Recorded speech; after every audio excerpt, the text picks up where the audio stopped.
Ashama harka fuunee kabajamtoota daawwattoota keenyaa nageenya keenya bakka jirtanitti isin qabu jennaa oduu isinitti himnaa oduu waliin Anbaayiluu Nachooti.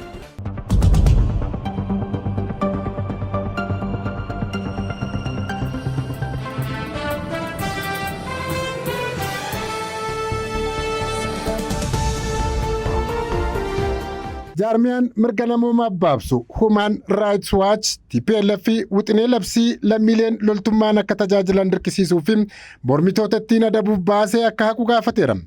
Aangawoonni naannoo Tigraay wixinee seeraa akka dirqama loltummaa nama fo'atanii aangoo isaaniif kennu akkasumas akka mormitoota adabaniif karaa isaaniif banuu akka haqaniif Human Rights Watch akeekkachiiseera.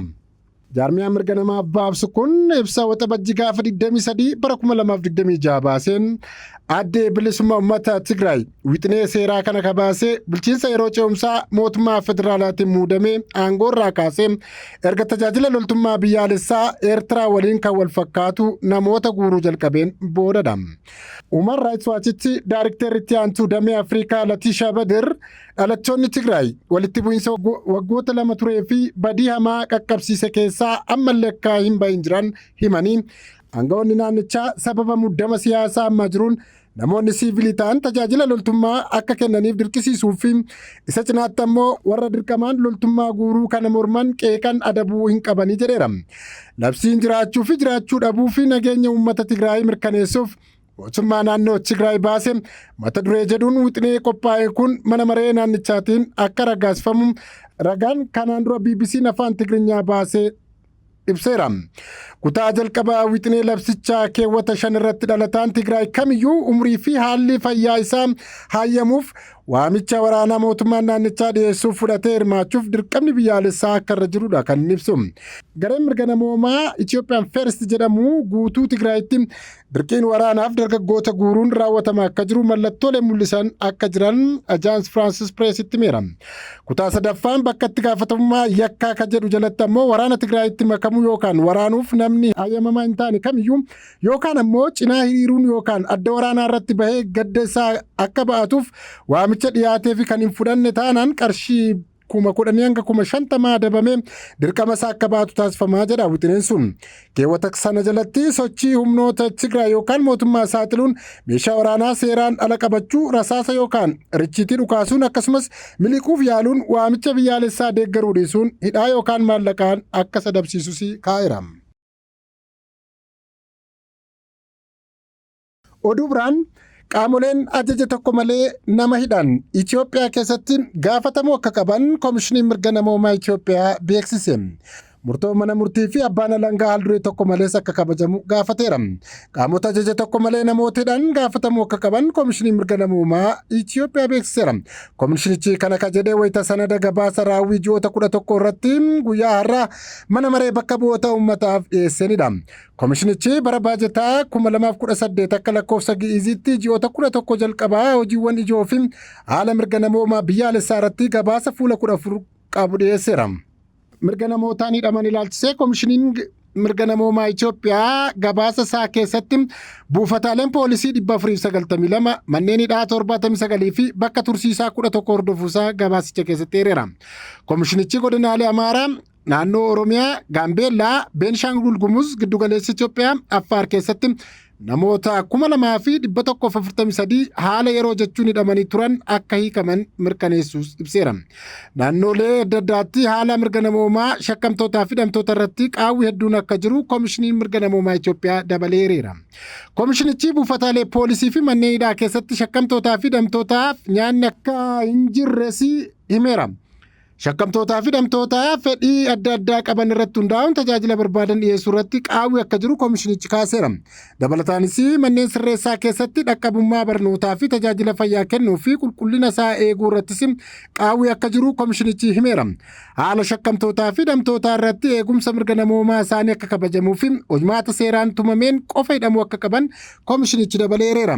Murtoo mana murtii fi abbaa alangaa haalduree tokko malee akka kabajamudha kan inni kaase.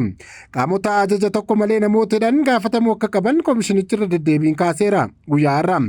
Dhumarrattis Koomishiniin Mirga Namoomaa Itoophiyaa seerri dhiifamaa fi seerri murtee salphisu guutummaatti hojiirra akka oolus gaafatee jiraachuun dhaga'ameera.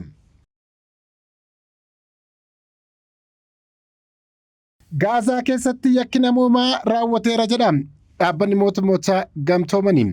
Qorannoon dhaabbata mootummoota gamtoomanii tarkaanfii Israa'el daa'imman Paalestaan Gaazaa irratti fudhatteen gocha duguuggaa sanyii yakka farra namummaa irratti raawwatamee fi yakka waraanaati jechuun beeksise.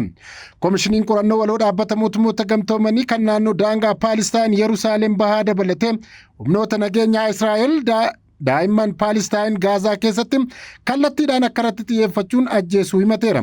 Koomishinichi gochoonni kun yakka duguuggaa sanyii, yakka farra namummaa irratti raawwatamuu fi yakka waraanaa ta'uu mirkaneesseera. Akkasumas West Bank keessatti yakki waraanaa raawwatamuusaa guutummaa guututti ragaan qaba jedheera. Gabaasa waxabajjii 23 bara 2026 bahe keessatti koomishinichi daa'imman Paalestaan haleellaa waraana Israa'el Gaazaa keessatti gaggeeffameen kallattiidhaan xiyyeeffatamanii ajjeefamaa turuu kaaseera. Akkasumas tarsiimoo waraanaa kana keessatti yeroo waliigaltee dhukaasa dhaabuu fulbaana 2025 keessatti hojiirra ooleen boodas itti fufuusaa koomishinichi ibseera. Barreessaan koomishinichaa Sirnivaar Muraaliil akka himanitti ragaan jiru daa'imman Paalestaan humnoota nageenyaa Israa'eliin kallattiidhaan xiyyeeffatamanii ajjeefamaa turaniiru kan agarsiisu jiran bira jechuun himaniiru. Akka gabaasni sun mul'isutti onkoloolessa 2023 fi onkoloolessa 2025 gidduutti namoota Gaazaa keessatti ajjeefaman keessaa 30 daa'imman yoo ta'an yoo xiqqaatee daa'imman 20,179 ta'an ajjeefamuu isaanii fi 100,000 kan lakkaa'aman ammoo madaa'uun gabaafameera. Qoreen sun akka jedhutti yoo ta'e fi sochii waraana Israa'el iddoo qubannaa irraa uummata buqqisuun manneen barnootaa fi bakka baqattootaa irratti haleellaa raawwachuun akkasumas gargaarsa namoomaa nyaataa fi qoricha fayyaa danquu misoomaaf dhibeetiin sammuu fi daa'imman irratti miidhaa guddaa akka geessisedha kan inni kaase. Naannoo to'annoo West Bank jala kan jiru Yerusaalem bahaa dabalatee koreen kun qubattoota Israa'eliin daa'imman Paalestaan irratti jeequmsi raawwachuu isaanii haalaan dabaluusaa ragaan qaba jedheera. Akka gabaasa Rooyitersitti yoo ta'eef Israa'el bu'aa qorannoo sanaa ka kuffiste yoo ta'u gabaasicha maqa balleessii fi soba madaallii hin qabnedha jechuun kufaa gooteetti. Ergamaan Israa'el kan Jeneevaa jiran akka jedhanitti qorannoon sun tarsiimoo hamaa Hamaas ilaaluu dhabuu isaatii jechuun himataniiru. Akkasumas Israa'el duula waraanaa keessatti daa'imman eegumsaaf gochaa akka turtedha kan isaan kaasan. Oduu biraan hojjettoonni doonii irraa ulaa Hormuuz keessatti danqaman baasuuf jira jedha dhaabbanni mootummoota gamtoomanii. Dhaabbata mootummoota gamtoomaniitti dhaabbanni galaanarraa idil addunyaa hojjettoota galaanarraa 11,000 kan galoo galaanaa keessatti sababa waraana Ameerikaa fi Israa'eliif Iraan irratti danqamuun baasuuf akka jirudha kan hime. Barreessaan olaanaa dhaabbatichaa Arsiiniyoo Doominigeez Iraan Ooman Ameerikaa fi biyyoota galaanaa qarqaraa fi indaastirii galaanarraa waliin opereeshinii babal'aan ni gaggeessinaa jedhaniiru. Wabiiwwan tasgabbii barbaachisoo ta'an argamaniiru akkasumas haalonni nageenyaa sochii kana deeggaran bal'inaan mirkanaa'aniiru jechuun aangawaan kun himaniiru. Ameerikaa fi Iraan jidduutti waliigaltee duraa walitti bu'iinsa dhaabuu torban darbee mallatteeffameera. Ta'us Ameerikaa fi Iraan qabiyyee dhimmoota waliigaltee wal hubannoo irratti yaada wal fakkaataa hin qabani. Ameerikaan akka jettutti waliigalteen sun sagantaa niikuleeraa Iraan to'annoo ejensii intarnaashinaal atoomiik enerjii jala akka galudha kan dhiyeessite. Pireezidaantiin Ameerikaa Doonaald Tiraamp dhimma kanarratti guyyaa har'aa miidiyaa hawaasummaa isaanii irratti barreessaniiru. Iraan gara fuulduraatti yoo hin daangeffamneef to'annoo niikuleeraa sadarkaa olaanoo akka godhamuuf guutummaatti waliigaltee jirti jedhan. Kunis amanamummaa niikuleeraa ni mirkaneessa.